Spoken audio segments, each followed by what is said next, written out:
investasi dan distribusi hasil. Bagaimana aplikasi perbedaan ini bagi investor sebagai keluarga seperti keluarga Almira? Perbedaan mendasar antara reksadana syariah dan reksadana konvensional berdasarkan perspektif berikut. Yang pertama itu berdasarkan kontrak. Reksadana syariah menggunakan akad wakalah atau mudharabah. Akad wakalah berarti investor memberikan kuasa kepada manajer investasi untuk mengelola dana mereka dengan imbalan berupa fee yang disepakati di awal.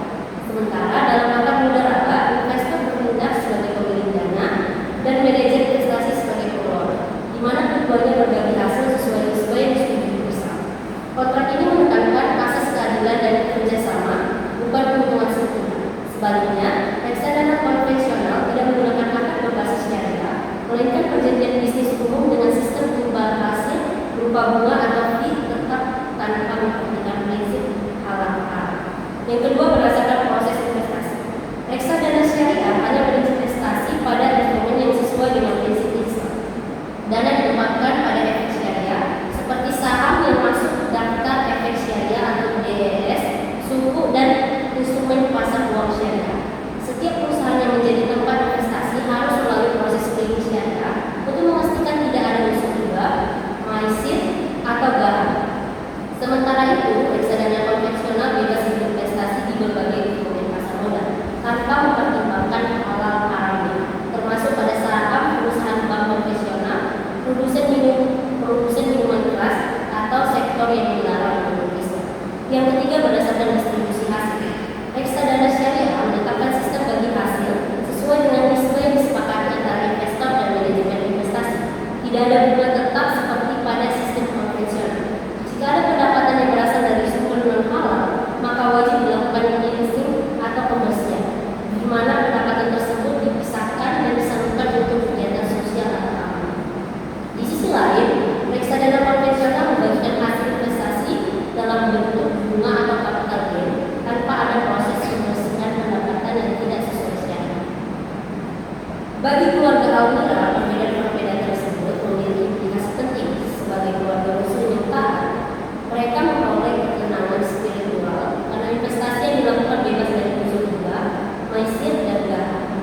Sistem bagi hasil juga memberikan rasa keadilan, standar keuntungan dan risiko dibagi secara proporsional antara investor dan pengelola.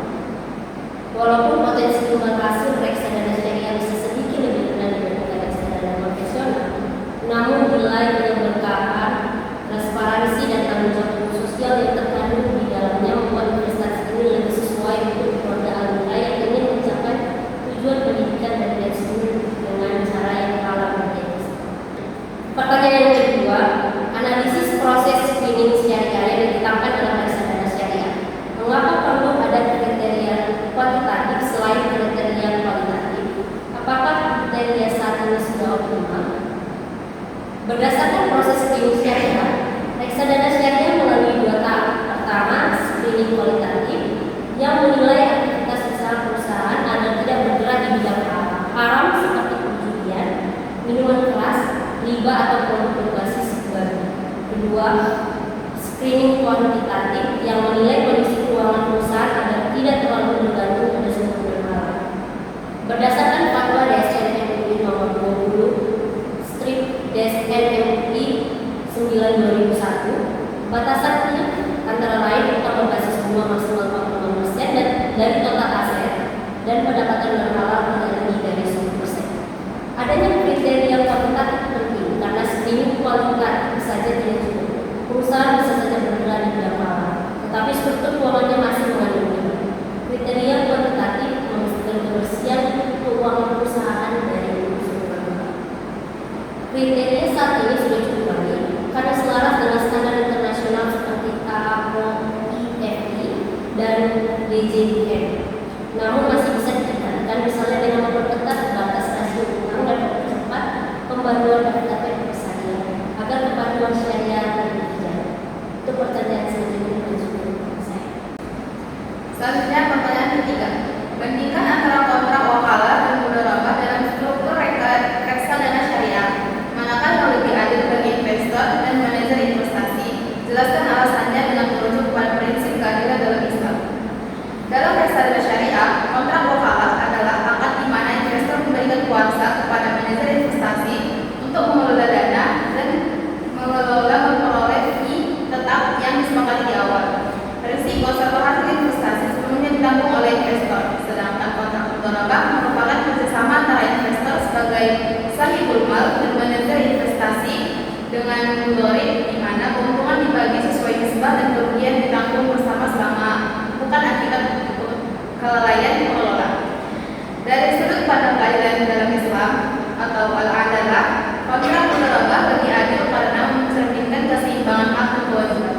Kedua pihak berbagi risiko dan hasil secara proporsional sehingga mendorong tanggung jawab bersama dan kinerja yang optimal.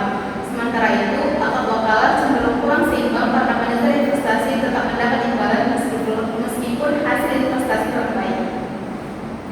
Dengan demikian, mudharabah lebih sesuai dengan prinsip keadilan Islam karena menegakkan asas kesetaraan dan kebersamaan dalam menanggung risiko serta menikmati hasil. Selanjutnya pertanyaan keempat. Berdasarkan profil keluarga Almira, pilih skenario portofolio konservatif, moderat atau agresif yang paling sesuai. Jelaskan pertimbangan Anda menggunakan konsep profil risiko, horizon investasi, dan tujuan finansial keluarga. Berdasarkan profil keluarga Almira, dengan dana 500 juta rupiah, horizon investasi 3-5 tahun, profil risiko moderat, tujuan pendidikan anak dan pensiun tambahan, serta preferensi syariah mungkin, skenario portofolio yang paling sesuai adalah portofolio moderat. Portofolio ini menyeimbangkan antara keamanan dan pertumbuhan dengan komposisi 30% reksadana pasar uang syariah, 40% reksadana campuran syariah atau dana reksa syariah campuran, dan 30% reksadana saham syariah atau mega syariah equity fund. Pertimbangannya, portofolio moderat sesuai dengan untuk jangka menengah, memiliki risiko yang dapat diterima serta menawarkan potensi imbal hasil sekitar 9-10% per tahun. Kombinasi ini memungkinkan keluarga mencapai tujuan finansial dengan tetap menjaga prinsip kehati-hatian dan kepatuhan syariah. Pertanyaan selanjutnya, pertanyaan kelima, lakukanlah analisis komprehensif mengenai manfaat dan risiko reksadana syariah. Buat matriks analisis SWOT, Strength, Weaknesses of Opportunity untuk industri reksadana syariah Indonesia saat ini. Untuk Strength, yang pertama ada dukungan regulasi dan fatwa. Adanya fatwa DSN MUI dan regulasi OJK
Jadi kesimpulannya, produk dana reksa syariah campuran adalah inti investasi terbaik atau core asset untuk keluarga Almira, terutama untuk mencapai target portofolio moderat. Produk ini secara spesifik dirancang untuk mengakomodasi investor yang seperti Bapak Ahmad dan Ibu Siti, khawatir dengan risiko tinggi, tetapi tetap ingin mengimbang hasil yang kompetitif.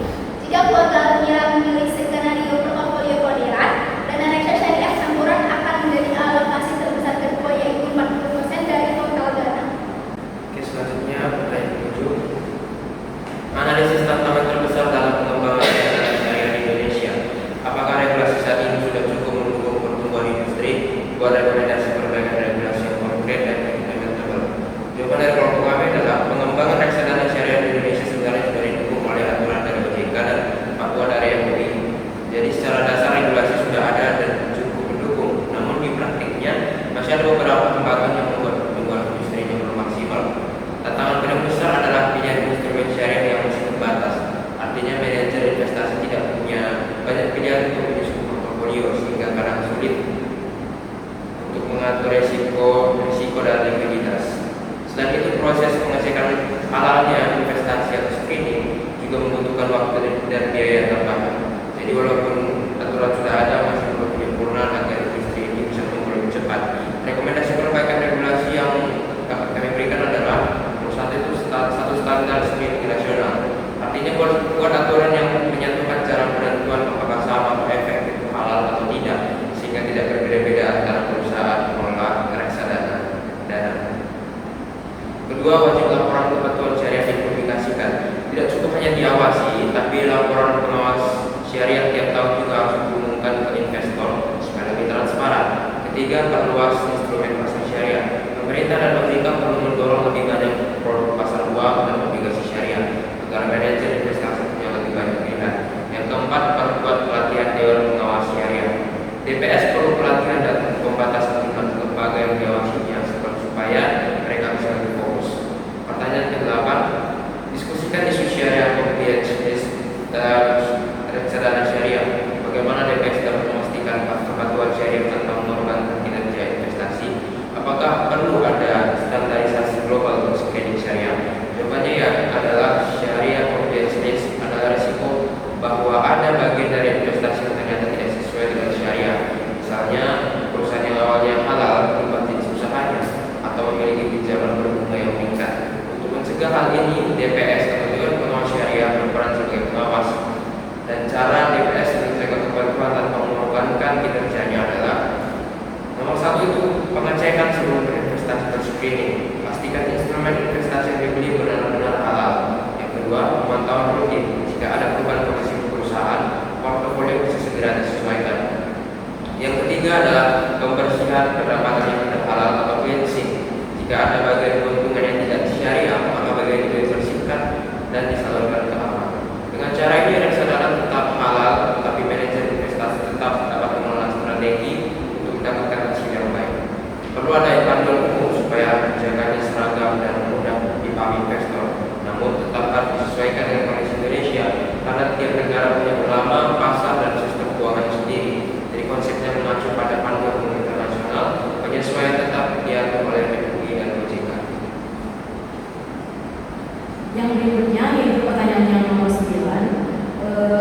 Desain sebuah produk reksadana syariah inovatif yang dapat mengatasi kebutuhan investor muslim seperti keluarga Almira. Jelaskan fitur unik, target market, dan value proposition dari produk Anda. Bagaimana Anda dapat bersaing dengan produk bersaing? Nah, adapun jawabannya, adapun nama produk reksadana yang kami desain yaitu produk reksadana syariah muatal family growth fund yang memiliki fitur unik. Yang pertama itu hybrid portfolio syariah atau campuran dinamis, di mana fitur ini menggabungkan sejenis instrumen syariah yang dimana 40% reksadana pendapatan tetap syariah atau sukuk dan obligasi korporasi syariah, 40% reksadana saham syariah unggulan dari daftar efek syariah. Nah, 20%-nya lagi dari reksadana pasar uang syariah untuk menjaga likuiditas komposisi portofolio dapat disesuaikan otomatis setiap tahun sesuai kondisi pasar atau auto regulation.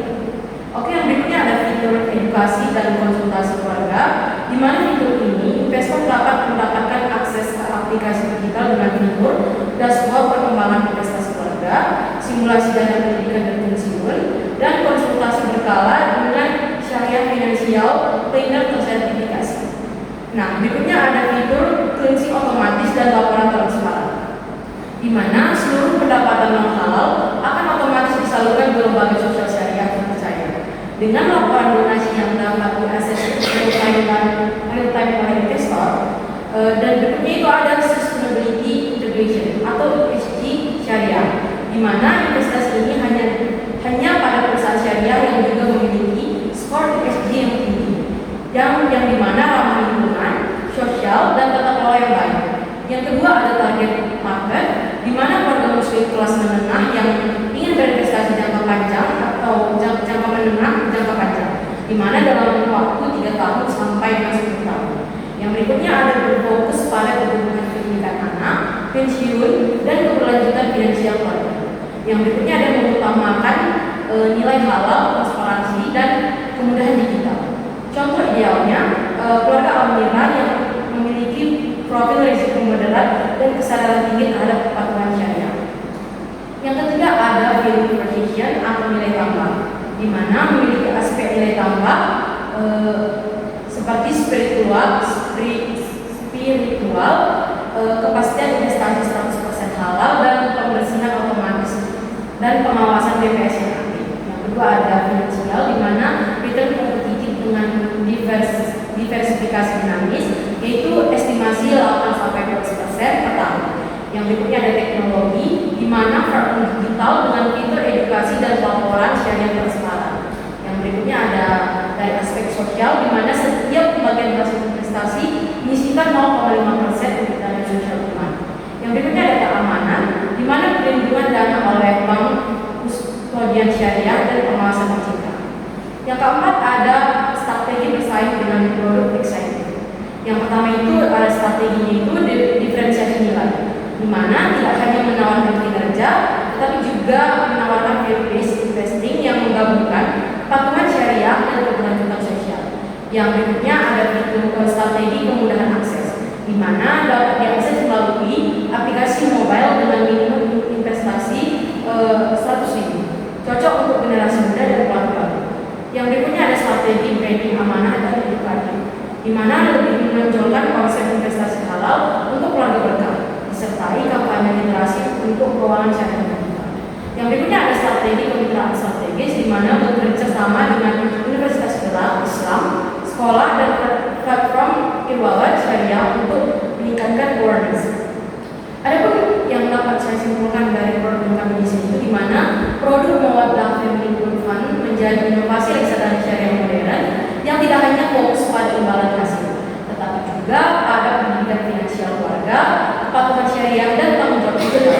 Dengan pendekatan digital dan nilai spiritual yang kuat, produk ini berpotensi menjadi solusi ideal bagi keluarga muslim modern seperti keluarga Almira. Baik, untuk nomor 10, pertanyaan nomor 10 itu berencana implementasi investasi syariah di keluarga Almira selama 5 tahun ke depan, include asset allocation timeline, regulation strategi, dan monitoring mechanism. Jelaskan juga edukasi yang perlu diberikan kepada keluarga agar dapat membuat keputusan investasi yang tepat. Ya, saya jawab yaitu berdasarkan profil keluarga Almira yang memiliki dana investasi sebesar 500 juta, horizon investasinya 3-5 tahun, profil resikonya moderat, dan kemudian tujuan untuk investasi yaitu pendidikan anak dan kemiskinan tambahan, kebutuhan dan kebutuhan sedang, pengalaman investasi masih pemula, serta preferensi syariah yang sangat tinggi. Rencana implementasi ini merekomendasikan portofolio moderat sebagai pilihan utama.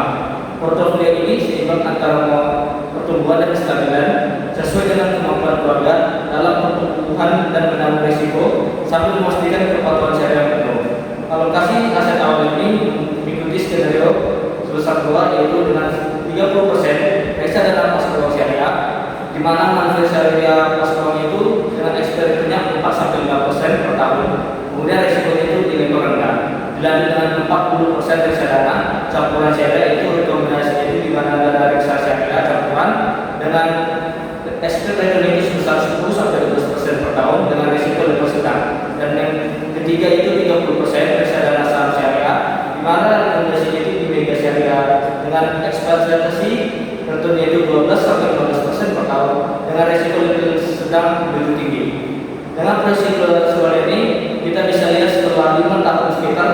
dapat sekitar 780 juta rupiah dengan biaya tahunnya itu sekitar 2-35%. Sehingga rencana ini memastikan verifikasi risiko, likuiditas dan kepatuhan syariah melalui proses screening, listening dan pengawasan DPS atau Dewan Pengawas Syariah. Tahapan pertamanya itu kita mulai dengan tahap persiapan investasi awal di tahun loan, yaitu di bulan pertama sampai bulan ketiga, di mana langkah awal itu keluarga Amira bukan rekening investasi di platform digital syariah seperti melalui bank wafalah atau aplikasi manajer investasi untuk memudahkan transaksi. Kemudian kita alokasikan awal itu sebesar 150 juta ke reksadana pasar keuangan syariah untuk likuiditas dan kestabilan dana darurat. Yang kedua yaitu 200 juta atau 40% ke reksadana campuran syariah untuk kebutuhan moderat campuran saham dan sukuk syariah. Ketiga itu 150 juta atau 30% ke reksadana saham syariah untuk potensi return tinggi dari saham syariah di sektor banking, consumer dan telecommunication. Dan estimasi di awal itu biasanya sekitar 0-1%, maksimal paling 5 juta dan ditambah biaya administrasi minimal. Yang kedua itu aset allocation terbaik dari tahun pertama sampai tahun kelima. Alokasi aset ini akan disesuaikan secara bertahap untuk mengakomodasikan perubahan-perubahan. Misalnya semakin dekat dengan tahun kelima maka akan ekspor risikonya akan lebih tinggi. Dengan ini mempertimbangkan faktor makroekonomi syariah yang stabil dan tren likuiditas investasi. Contohnya itu di tahun pertama 30%, kemudian di tahun kedua naik menjadi 30%, tahun ketiga naik jadi kembali 30%, tahun keempat naik sebesar 5% menjadi 50%, dan tahun kelima naik 40%. Dengan penyesuaian ini diharapkan bisa fleksibel berdasarkan tren aktual dan prinsip syariah seperti kehalalan, keadilan dan keberlanjutan. Sebagai prioritas kita, jika ada inovasi produk seperti reksadana alternatif, contohnya digital ekonomi atau ESG, bisa diintegrasikan ke dalam campuran dengan screening syariah tetap. Kemudian dilanjut dengan repricing strategi, di mana repricing dapat untuk menjaga proses aset sesuai dengan target, mengolah risiko, dan juga menetapkan komplikasi risiko syariah. Strategi yang bisa dilakukan yaitu frekuensi, di mana tiap tahun kita itu melakukan pengecekan apakah akan mengalami penyimpangan di bawah 5% dari target, sehingga secara nilai menjadi 30% karena performa baik. Kemudian dari metode itu kita lakukan jual beli unit partisipasi serta proporsional. Misalnya di mana jika saham syariah overall kita langsung bisa jual sebagian atau alihkan ke pasar keuangan syariah. Kemudian ke pertimbangan syariah di mana pastikan apakah tidak melibatkan instrumen non halal seperti penggunaan alkohol dan lain sebagainya.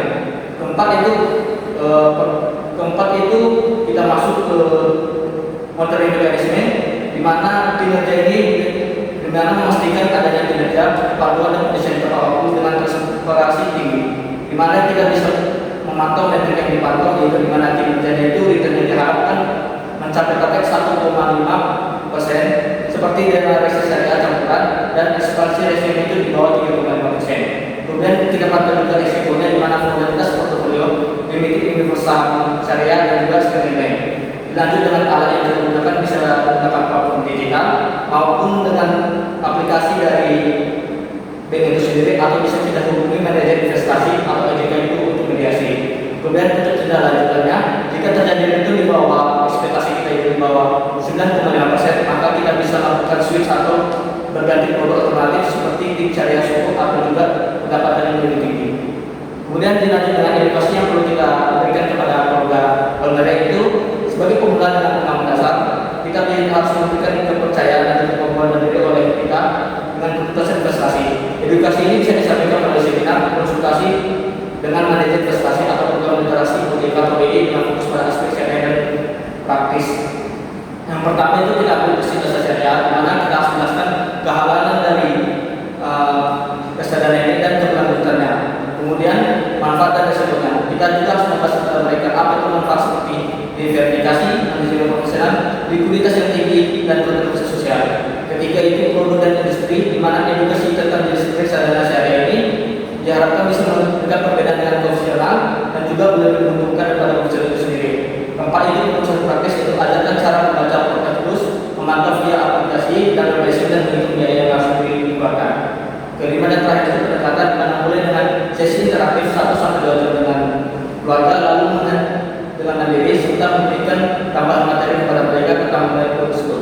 Kesimpulannya saya ambil di sini adalah bahwa produk moderator dari reksadana ini diharapkan bisa memberikan kelebihan dan juga keuntungan bagi pihak keluarga mereka dan juga perkembangan reksadana di syariah Indonesia ini bisa memberikan pintu untuk investasi yang lebih besar lagi. Sekian dari kelompok kami. Terima kasih.